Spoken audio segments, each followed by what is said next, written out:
What's going on, my fellow troops? My name is Xavvo and welcome back to a brand new video. So today I'm going to be bringing you guys the best DTIR 3006 battle rifle class in Modern Warfare 3. This gun right now is absolutely number one in the meta right now. I've actually been checking the charts for the weapons right now and which ones are obviously the most meta, and this is obviously at the top of that list because it is the newest weapon in the game. I'm telling you now, this class has not only a fast fire rate, but it has zero recoil, it has extremely good damage range, and it has great mobility and handling as well. So you're not going to feel like you're being punished for moving around with a gun that has, let's say, you know, good attachments on it. Because a lot of the time you put, you know, a stock on and a bunch of other stuff that improves damage range, but then you get a bunch of slow movement and all that. But you're not going to have to worry about that. Sprint to fire, everything feels great. And this thing is super accurate. Like I say, it's an absolutely amazing contender with assault rifles, in fact. It doesn't even feel like a battle rifle. That's how fast this thing is. And I gotta say, if you guys are looking for a class just to run right now, if you're just bored, or maybe because you're camo grinding, this class is really going to cover that. And not only just the attachments, but across the entire class setup. I'm going to give you a bunch of other additional things that you should be using to help improve the weapon where it can't do everything perfectly. So it'll obviously bring up other things or just boost things that are already good and make them even better. So overall, I think you guys are going to really like this class setup. Hopefully the gameplay does show enough on screen. And with that being said, remember to drop a like, because guys, we're coming to the end of the game now, so I've only got a few more of these to cover. You know, the class setups, I've been trying to really get them out for you guys, so please remember to drop a like if you want, and obviously leave a comment because it helps with the algorithm. But with that being said, let's get to the class setup.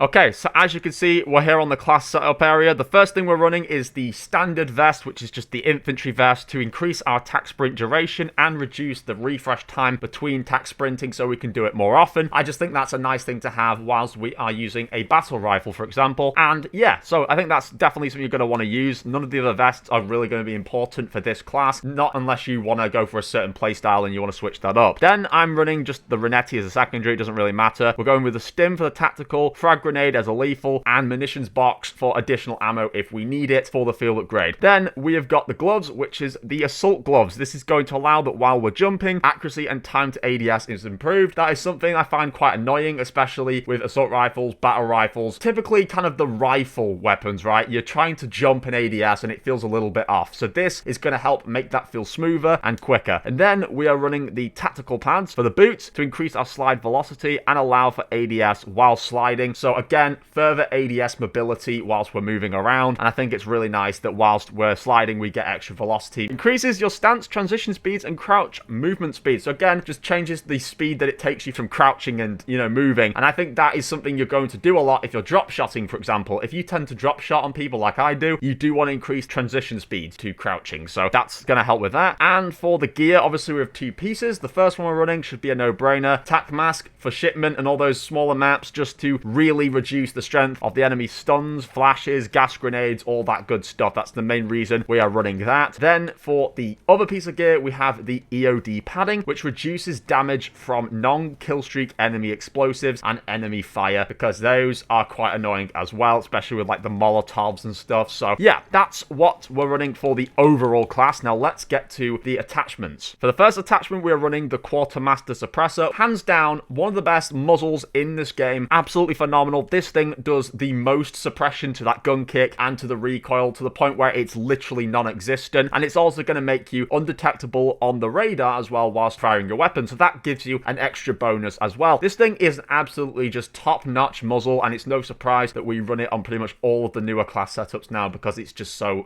good. For the next attachment, we have the underbarrel, and we're running the paracord grip. This is going to give us no cons whatsoever, and it's going to improve horizontal recoil where there is any. It's not completely a huge issue with this gun. It also improves the sprint to fire, which is quite an issue with these type of guns. Aiming idle sway, you're not going to have to worry about that, so that's not really a huge deal, but it also improves the aim walking steadiness as well, which is quite nice. For the next attachment, we've got the magazine, and we're running the 30 round mag. Now, do not be confused by the magazine count. A lot of people will think, why are you not running the 40 round? That's got more ammo. Well, if you actually use your eyes, you'll actually see they're tricking you with the way they're labeling these. When people say this carries is 40 rounds, people immediately assume it's got more ammo than the other ones. But if you actually look, it's the same amount of ammo for all of them. Default, 30 and 40 round, all of them have exactly the same number of ammo. See, it just says rounds 20 here, reserve is 100, so that gives you 120 ammo in total. 30, this one's got 30 in the primary, 90 in reserve, that gives you 120 in total. Same with the 40 round. So all they've done is shift the ammo into the main rounds instead of having them all in the reserves. And whilst you might think that sounds more helpful to have 40 of the rounds instead of having 20 or 30 of the rounds and, you know, more of them in the reserve, meaning you have to reload more often, what you'll notice with the 40 round is you actually have quite a bit more of a hit to your mobility. And it's kind of, you'll be able to experience this yourself if you actually switch between the 30 and the 40 yourself and go into firing range. You'll feel a bit more bogged down and like there's a bit of a slowness, like you're being dragged whilst you're moving with the 40 round as opposed to the 30. So you're not getting less ammo. It just means, yes, you have to reload a little bit more often than the 40 round. That's all that means, but it's still the same number of ammo on all of these types of magazines. So 30 is going to give you more than 20, obviously, as the default, but it's also going to allow you to also move fast. So 30 round is going to be the go-to magazine. For the optic, I'm just running the slate reflector, but this is personal choice. You can obviously go for the jack glassless optic. That's another great one I've seen a lot of people use, but just go for something, you know, simple and clean. It's going to really improve your accuracy and make everything look much more simple and precise. And then finally, we have the stock, which is the marksman free stock. This is also going to help with that gun kick because this gun does have quite a lot of gun kick, I will tell you that much, and it does obviously help with additional ADS and recoil control. So all across the board, it just is a great balance to this weapon. But anyway, that is the DTIR 3006 class. Hopefully this class helped you out. If it did, be sure to drop a like I said at the start of the video. It really helps this video in the algorithm and it makes me really happy. So please do drop a like. I'm really trying to cover all of these class setups before the end of the game. So we've got about a few more weapons after this video to cover, and then we should be done for MW3's weapons, apart from pistols, which I don't think I'm going to cover. But anyway, also drop a comment if you want. Helps with the algorithm as well. And yeah, other than that, check out all the links down below in the description. It's much appreciated. And again, thank you for watching, and I'll catch you all in the next one.